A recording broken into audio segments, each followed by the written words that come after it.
अध्यक्ष अनुराग शर्मा जी का, और हम ये जानते हैं उनसे कि आज जो है रजत जयंती के दहलीज पर हम लोग खड़े हैं। उत्तराखंड गठन के बाद उत्तराखंड को कितना लाभ हुआ और कैंट क्षेत्र को विशेषकर क्या लाभ हुआ?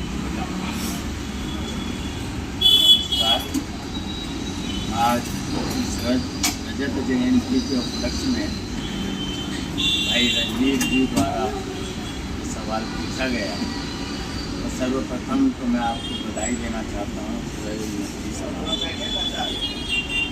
रहा जहाँ तक इसमें विकास की बातें हैं, परिप्रेक्ष्य में क्या हुआ, छावनी परिषद से मैं संबंधित रहा, तो उस विषय में तो बहुत कुछ कहने को है।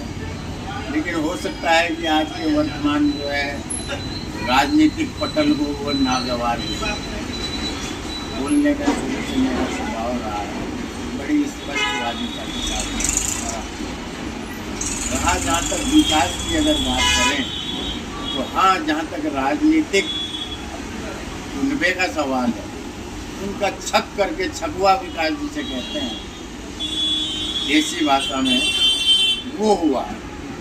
रहा जहाँ तक जनता के विकास की बात है, वो तो सब आप देख रहे हैं। आज आलम यहाँ तक पहुँच गया है कि लोग कहने लगे कि यार भैया इससे बढ़िया तो कांग्रेस ही।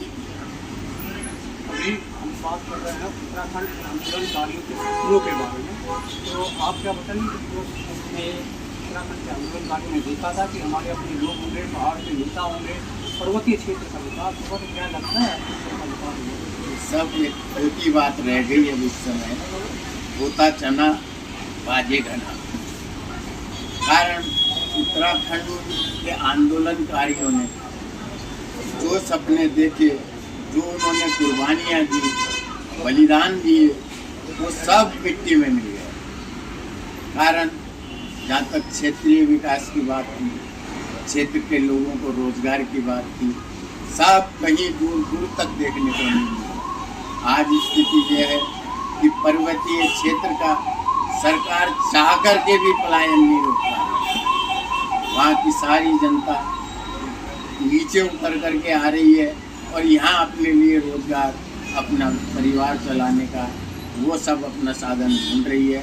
वहाँ पर उत्तराखंड का विकास होगा उस नाम पर कुछ नहीं मिला है, ये बिल्कुल निश्चित बात है, इसमें कोई दो राय नहीं हो सकती। बाकी ये कहने को अपनी मनसूबे से जो मर्जी कहते रहे, ऐसा पटल पे कुछ नहीं होता। अभी हम बात करते हैं अतिक्रमण और जाम। देहरादून राजधानी होने के नाते यहाँ पर जाम पहले से ही था और अब जो है जाम और ज़्यादा लगने लगा है। तो आप क्या कहेंगे कि यहाँ पर जाम और अतिक्रमण को लेकर क्या?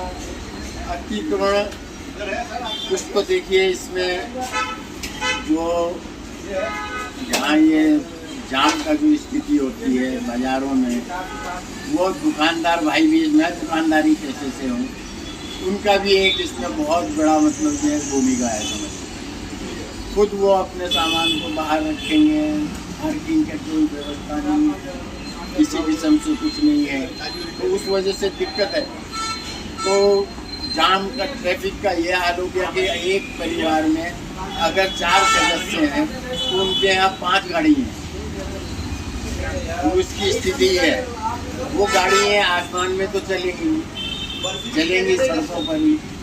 अब बाप को अलग गाड़ी चाहिए, बीवी को अलग गाड़ी चाहिए, बेटे को अलग गाड़ी चाहिए, बहू को अलग गाड़ी चाहिए, बेटियों को अलग गाड़ी चाहिए।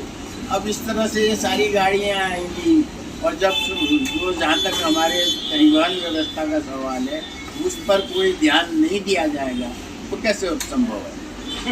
ये लोग और बद से बदतर बन गया। अभी सरकार जो है बंगाल नदी पर कॉरिडोर बना रही है और पुष्पना नदी पर कॉरिडोर बनाया जा रही है, तो जिससे ये दिल्ली के लोग जल्दी से जल्दी मसूरी पहुँच सके। 5 से 6 सड़कें जो है मसूरी पहुँचने वाली है, उसके बाद वो सड़कें कहाँ जाएंगी, वहाँ के लोग कहाँ जाएंगे, कितना दबाव रहेगा, क्या स्थिति रहने वाली है, आप थोड़ा बता दें। अब ये कॉरिडोर की बात है तो हमें सबसे पहले घाट मंदिर और काली के घाट मंदिर, वहाँ से अपना नज़रिया शुरू करना पड़ेगा। अब इन्होंने दिल्ली मतलब जो है दिल्ली आउटर पे जब ये बॉर्डर पे आए वहाँ से, और इन्होंने मतलब जो है ये महौन तक का जो ये इनका रास्ता है, ये 2.5 घंटे में दिल्ली का निश्चित कर दिया। जो इन्होंने वो बनाया है फ्लाईओवर पे जो रोड निकाली है, उद्घाटन उसका विधिवत हो नहीं पाया, जनता के लिए खुल नहीं पाया। हाँ, नेताओं ने अपनी रोटी सेकने के लिए उसको उद्घाटन कर दिया, लेकिन वो टूट फूट पहने गए। अब उसमें फिर रिपेयरिंग कार्यक्रम चल रहा है। तो ये तो मतलब जो है जो कार्य की इनकी दक्षता है। अब चाहे तो मतलब इसमें कौन इन्वॉल्व है, सरकार के लोग इन्वॉल्व हैं या जो प्रशासन के लोग इन्वॉल्व हैं। अब ये सारी मिली भगत चल रही है, तो यही होना है। इससे आगे आप आ जाइए, मसूरी जो ये पहुंच रहे हैं, तो कहीं रोपवे का सवाल है, हजारों करोड़ रुपया खराब कर रहे हैं, उससे क्या होने जाने वाला है। अरे आप पहले सड़कों का हिसाब किताब देखो, जहाँ आपने सड़कें चौड़ी करने, उनका चौड़ीकरण करो, लोगों को जहाँ दिक्कत होती है उन्हें रोजगार की समस्या का उनके सामने प्रश्न जहाँ उठेगा उसका सॉल्यूशन निकालो और उन्हें उसका उचित मुआवजा दो। जब मुआवजा दोगे तो देखें आप तो कौन सड़क के लिए मतलब जो है सड़क अपनी ज़मीन नहीं दे पाएगा या अपने प्रतिष्ठान को आगे पीछे नहीं कर पाएगा। आप हर जगह मतलब जो है खाली, मैं एक छोटा सा उदाहरण दे रहा हूँ, मैं इस क्षेत्र का हूँ गढ़ी कैंट का, तो यहाँ टपकेश्वर मंदिर है, यातायात की जाम की स्थिति, वो यहाँ पे इस समय एक मशहूर मंदिर हो गया है देहरादून के अंदर छोड़ करके पूरे हिंदुस्तान में। मुझे देहरादून पुलिस जाता है जो वहाँ जरूर बिना दर्शन किए नहीं जाए। पुराना मंदिर ये द्रोणाचार्य का यहाँ पे डेरा रहा, तभी ये देहरादून पड़ा, उन्होंने यहाँ तपस्या करी। तो आज उसकी स्थिति ये है कि आप जो वहाँ जो कॉलोनी है, जो लोग रह रहे हैं, वो मतलब हफ्ते में 4-5 दिन तो ऐसा है कि घर से बाहर ही नहीं निकलते। तो उस तरफ ध्यान दें, मुआवजा दें, ऐसा नहीं है कि नहीं हो सकती चौके। आपने बहुत बढ़िया मुद्दा उठाया है। टपकेश्वर महादेव मंदिर में रहने वाले ग्राम, कई बार माननीय मुख्यमंत्री पुष्कर सिंह धामी जी को और टूरिज्म मिनिस्टर सतपाल जी महाराज को भी प्रस्ताव भेजा गया है कि टपकेश्वर मंदिर की सड़क की जो समस्या है, जाम की जो समस्या है, उसको किस तरह समाधान किया जाए। उसको नींबू वाले से होते हुए और टूरिज्म डिपार्टमेंट से उनको 20 फीट की दीवार करने की आवश्यकता है, जो सीधे मंदिर में निकल जाएगी और जिससे पूरे जाम की समस्या गढ़ी कैंट चौराहे से लेकर के और टपकेश्वर महादेव मंदिर बिल्कुल जाम की समस्या खत्म हो जाएगी। और जो क्षेत्रीय लोग इमरजेंसी के दौरान वहाँ फंस जाते हैं और उनके स्कूटर तक नहीं निकल पाते हैं, गाड़ियों की बात तो बहुत दूर थी, तो ये सारी समस्याओं को निकाल। अब आप ये यहाँ पर जो है और क्या समस्या आपको कैंट क्षेत्र को, कि आप कैंट क्षेत्र के पता करें सही बोलते जो ये गढ़ी डाकरा प्रेम नगर भी इसमें संबंधित है। जो समस्याएं हैं उनका तो ये भंडार है। यहाँ हमारा सौभाग्य भी है और दुर्भाग्य भी है, दोनों चीजें साथ हैं। काबीना मंत्री जी कितनी बार के वो मतलब जो है यहाँ के निर्वाचित विधायक रहे और यहाँ तक पहुँचे के काबीना मंत्री आज वो धामी सरकार में बने हुए बैठे। तो आप इस क्षेत्र की अगर बात में, मैं गढ़ी चौक की ही बात करूं अगर आपको,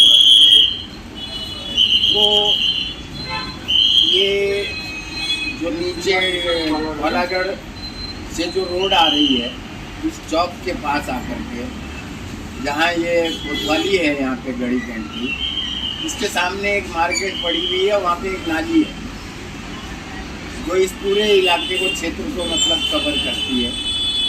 कभी आप निष्पक्ष आकर के देखें उसे। मेरा धामी जी को दावत है, एक दिन आए थे वो यहाँ पे, तो हमारे साथ सौतन जैसा व्यवहार, मेरे ख्याल से शायद काबीना मंत्री जी ने कहा हो कि यहाँ मत जाना, तो उन्हें स्थिति सामने रखते और विषय था GST, खैर अलग विषय है वो। अब उसमें क्या इन्होंने घोला गाली करी है, जो अब सामने लोगों के नतीजे आ रहे हैं वो तब पता चलेगा कि हमारे साथ कैसा धोखा हुआ, या हमारे साथ मजाक हुआ, या हमारी सही मतलब सहायता के लिए। अब उस सड़क का कहने को आज इतने करोड़ रुपए यहाँ पे आ गए, आज ये नालियों की हालत बद से बदतर। सीवर लाइन का जब मैं बोर्ड में उपाध्यक्ष था उस समय 50,000 रुपये यहाँ सर्वे के लिए आया था, गवर्नमेंट ने दिया था, कमांड ने लखनऊ से आया सर्वे के लिए। उसके बाद हम खैर सत्ता से बाहर आ गए, जुड़ गई राजनीति, तो वो उसके बाद वो मामला ठंडा गश्ते में आ गया। आज हर 1 महीने बाद सवाल उठ जाता है कि सीवर लाइन आ रही है जी। अरे भाई कहाँ आ रही, कहाँ से आ रही, अभी तक तो कहीं हो, सिर्फ कागजों में हो, कागजों में आकर के शायद बन भी ना जाए और वहीं से सारी गोला गाली हो जाए। खैर विषय लंबा है, अब इतना समय भी आपके पास नहीं होगा कि आप मुझे सुनने में थोड़ा उसमें अपनी रुचि दिखाएं। बिल्कुल बिल्कुल सही है। आप मौका है कैंट क्षेत्र का कितना विकास हुआ ये 25 सालों में? मेरे ख्याल से विकास जो पुराना था वही और बदतर गया है। नालियों की हालत बुरी है, सड़कों की हालत बुरी है, बिजली व्यवस्था का बुरा हाल है। मतलब आप किस चीज़ को लेंगे, पानी की व्यवस्था अभी जो है इस बार बरसातें ज़्यादा होने से पानी ठीक आ रहा है लोगों को सफिशिएंट, लेकिन पूरे क्षेत्र में नहीं पहुंच पा रहा प्रेशर से पानी। अब पानी की समस्या है तो मतलब जो है उधर सफाई की व्यवस्था है, कूड़े उठाने की व्यवस्था है, स्वच्छ भारत का नारा दिया हुआ है। कूड़े वालों के इतने नखरे हैं कि किसी क्षेत्र में जाएंगे तो 1-1 हफ्ते में पहुंचते हैं, हफ्ते में 1 बार, हफ्ते में 2 बार। अरे भाई रोज उठाओ। अभी कल ही बात हो रही थी, यहाँ सुना है कि बोर्ड मतलब जो है छावनी परिषद इसका कूड़े का मतलब चार्जेस बढ़ाने जा रहा है। अब बताइए, जो तुम अपनी स्थिति को नहीं है, अब ठेकेदारी व्यवस्था है, दिल्ली से बाहर से कहाँ से ठेके हो रहे हैं, क्या हो रहे हैं, ऑनलाइन सारा काम चल रहा है, कोई उनके ऊपर दबाव नहीं है। आप 25 वर्षों में उत्तराखंड के लोगों को कितना रोजगार मिला है और पलायन कितना रुक पाया, पहला प्रश्न। दूसरा प्रश्न हमारा यह है कि अतिक्रमण, जो नदी नाले खाले पर जो अतिक्रमण हुआ है, जो पेड़ों की कटान हुई है विकास के नाम पर, उसको आप देखते हैं कि क्या वाकई वहाँ पर विकास होता है? देखिए जी, पुराना जो यहाँ के वो थे कुछ इसमें वो भी जिम्मेदार है, जो सदस्य रहे वो रहे, उन्होंने मतलब जो है उनकी सुनाई। कब से यहाँ के बोर्ड के चुनाव नहीं हो पा रहे, बीच में उठा देते हैं उसका मसला, ये निगम में जा रहा है, कभी हो जाता है कि वो निगम में नहीं जा रहा है, कभी होता है कि फिर ये बोर्ड के चुनाव हो रहे हैं, कभी कोई इलेक्शन आ गया, कभी कुछ आ गया, तो ये मामला अदर में हमारा कोई कहने सुनने वाला नहीं। अधिशासी अधिकारी अगर मतलब जो है लोगों की सुन लें तो बस वही एक मेहरबानी है, बाकी और पुराने सदस्य अब नहीं रहे, उनकी कोई से नहीं है, 1 मैन शो चल रहा है। वो मतलब जो है छावनी जो प्रेसिडेंट है और एक नॉमिनेटेड मेंबर जो है वो जो चाहे वो अपना निर्णय दे रहे हैं। रोजगार का जाता 25 सालों की बात, जहाँ तक बढ़ने का सवाल है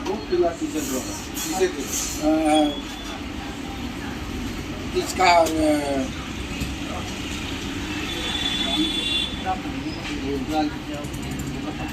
रोजगार का जहाँ तक सवाल है, आप अगर यहाँ वैकेंसी है तो जेब में नोट डालिए, आपको रोजगार है।